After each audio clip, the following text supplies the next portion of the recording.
what do you think can be done? Because we say these separatists called for school, the government also called for school, although we don't know who has perpetrated this. Now, what can be done to make sure that this school year goes through effectively? One word, ceasefire. Okay. Yeah, that's what's supposed to happen. Is this school go effectively or ending crisis? I don't know. No, first of all, the school to go through effectively. Yeah. Because the school has started, everybody is happy. But now look at what started happening on social media and so on. People are, yes, what should be done? As I said, ceasefire. And we don't ceasefire to go and sit down. Because when they talk about ceasefire and Anglophone, I've seen a lot of people, pro-government activists, who say, hey, you people should not say end Anglophone crisis, you people say end Ambazonian terrorism. It's very good to say Ambazonians should drop their weapons. It's very good to say they should drop. I'm for the fact that Ambazonians should drop their weapons. But I'm equally for the fact that if Ambazonians are dropping their weapons, the military should equally go back to the barracks. Okay. Yeah, somebody said that the legitimate the state has the sole legitimate right to violence. That is very true. That's the state, not the government. But if they drop now, yes, by all evidence, we've had some other group that have spoiled, that have come up. Yeah. Not so. Now we are talking of the separatists or the non-state gets to drop, while the armed forces go to their barracks, yes, and so on. Then what of these other groups actually? Those are spiral effects of violence. That is yes, when you create an atmosphere of violence, you should be expecting the negative effects. Those are the negative effects. And we are ending up by blaming President Paul Biya and his government for creating this situation. Because in 2016, if the consortium came up with their demands and those demands were made without brutal response, we wouldn't have been where we are today, having some illegitimate groups who are holding arms. Because at this point in time, disarmament is going to be very difficult because there are guys who are genuinely fighting for the Anglophone cause, but there are armed bandits who have exploited the situation to come out with armed groups and fight for their selfish interests. Now, it's going to be very difficult for you to identify those armed groups and ask them to drop their weapons. But we need to start from somewhere. We need to start from somewhere, and for us to start from somewhere, government needs to start showing genuine consent. As I said, for there to be ceasefire, we need to first of all start by releasing every Anglophone that is detained in Yaoundé because of the Anglophone crisis. That is where you're going to start instilling confidence in the minds of the Ambazonian fighters, who will be able to see that you've started solving the problem genuinely, so we can drop our weapons. And when they drop their weapons, children will be able to go back to school. I've seen a scenario where they say they genuinely want a problem, but they claim to be giving amnesty to Amber boys who picked up arms and probably have killed citizens in this country. But Mancho BBC has been in prison for a long time, who did not pick up arms, and he has not been released. And so we should be a bit frank in this country to tell where the hypocrisy lies, where it is difficult for us to obtain a ceasefire, where it is difficult for Amber boys to drop their weapons, because it's really going to be difficult for them to drop their weapons, seeing that Mancho BBC, who was not even armed, is still in prison. What becomes of them who are armed and probably have taken the lives of people in this country? So we need to be frank with this thing, for there to be an atmosphere of calmness, for children to go back to school safely and come back, for children to go to school and come back alive.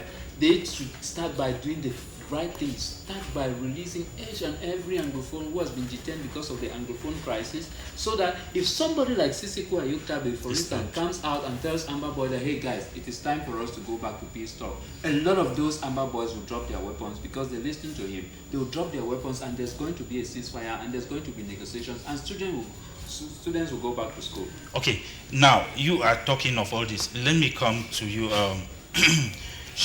Timothy. You know, we have seen that maybe the measures or the strategy the government is using is that of force. We know very well they are trying to use their own strategy. They don't want to succumb to whatever is happening. Do you see security to make this school year go through?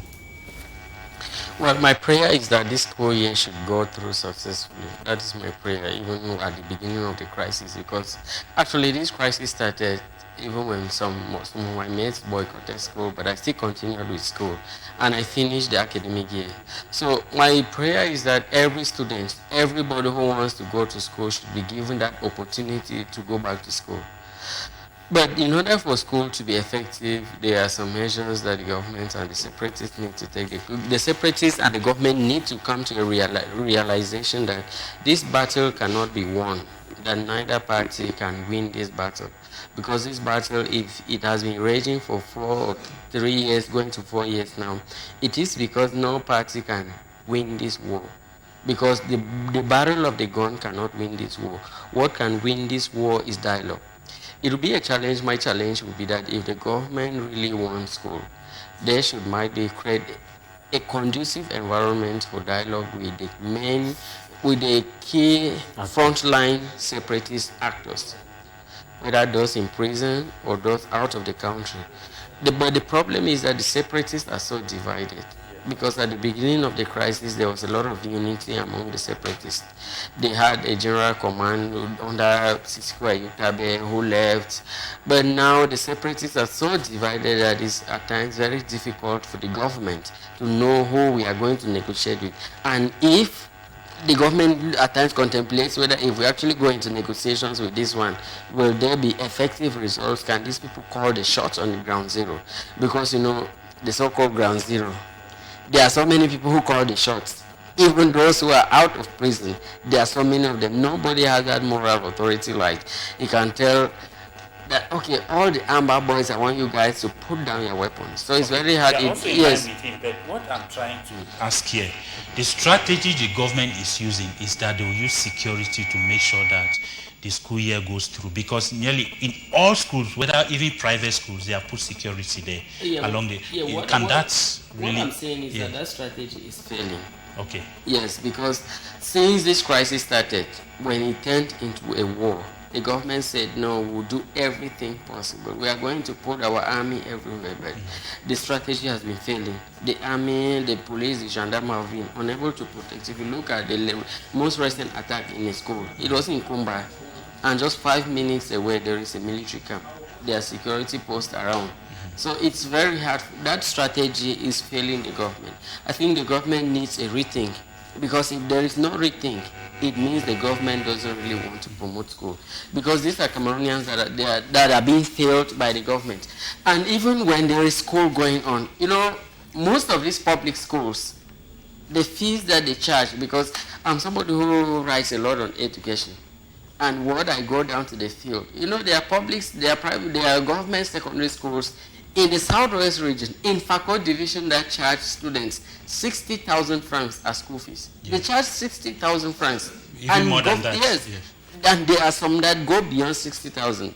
So there are a lot of constraints. We shouldn't just focus on security, but there are also these constraints as far as fee is concerned, because these children, these schools believe that this is an opportunity for them to make money. These children, they live from places like Moyuka, they want to school in Boya. They live from places like Yoke, Mato, all those places, Munyenge, in Moyuka subdivision, or even some places in Boya subdivision that are hard-pressed by the conflict, or in Lebialem, Manu, Meme, and all the other divisions, because Boya is relatively safe, Limbe is relatively safe, Fako, at least Fako in general is relatively safe. So when they send their children here, there are some schools that if you go there, you won't believe that these are secondary schools. And I think that the government needs to take more steps. The government needs to be more proactive. Even the government security strategy is failing. Because if you think that this attack in Kumba, the government security officers are almost around everywhere. And the teacher was killed in Bamenda. The government can never always protect everybody. But the government needs to try more. The government should give a hotline to all principals or students in school, that if you are in school and you see anybody that you are suspicious of, dial this number, that immediately you dial this number. They should give a unique number that should only be in the northwest and the southwest region. That there should be somebody on that line 24/7, a security officer, that he should be responsible, that if they come there and see a call that he did not answer, it should be a toll-free number that they can call every time, whether you have created airtime or not. And if you call that number and somebody doesn't answer the call, that person should be accountable. And there should be a clear way where the government can check that, yes, there was a call that came in at this time and you did not answer. You should account. Because if you go into the Kumba incident, there are certainly calls that were not answered. And there are some people that did not answer those calls, and they need to answer questions, because those are the people who are failing the government's security strategy to ensure that schools return in the northwest and the southwest region. I want to maybe we'll just I just wanted us to take a break, then we'll come back. We'll just discuss for a few minutes. Yeah, before we go for break, I just wanted to say that it's difficult for us to have cosmetic solutions now in the work. Because just like Timothy said a while ago, it's difficult for government to put security behind every citizen. It's difficult. Even though these toll numbers that we before you call somebody, before that person wants to come, if I want to shoot somebody, I will shoot and go. Yeah, that number cannot protect me from being shot. So the best solution, because evidence has shown that at times you call before they call. Yeah, before they like the Kumba incident, they came maybe after. It's not like they are unwilling to come. But there is no way you will leave a Fiango and you're going to Kumba town, and somebody who came there with a gun to carry out an operation will not carry out the operation. So the only thing we need to do is that we create a conducive environment. There is basically no way that the government can put every security. But Mr. Gentry, don't you see that if FACO is seemingly free from all this, as he said, is because we have security posts nearby everywhere, posted everywhere? Mr. Morito, I will say to an extent, because honestly, security are not giving us the best answer. Security, we are not condemning. They have done their best, but not up to what we are expecting. Don't you think that solution can be that there should be so many security posts, not too distant? Maybe they create a small community. Security post is a small community security post. I think just like the incident in Kumba, he's saying that the security is not far, just 5 minutes away from. I think I keep saying, just like my fellow panelist, Mr. Solomon was saying, I think we should stop using window dressing to end Anglophone crisis. It is high time we should look at the root cause of this crisis and end it once and for all, and not be using window dressing. We should, what is key? Solving Anglophone Cameroon is if they can federate Cameroon to end lives of Cameroonian dying, they should federate Cameroon. If it's that whatever system or government put in place to end lives of Cameroonians who are dying, they should do it. We never conquer Cameroon in a war. It belongs to all of us as a country. We shall come back and maybe just talk for about 10 or 15 minutes. We'll close. Dear viewers, we shall go for a short break. When we come back, we shall have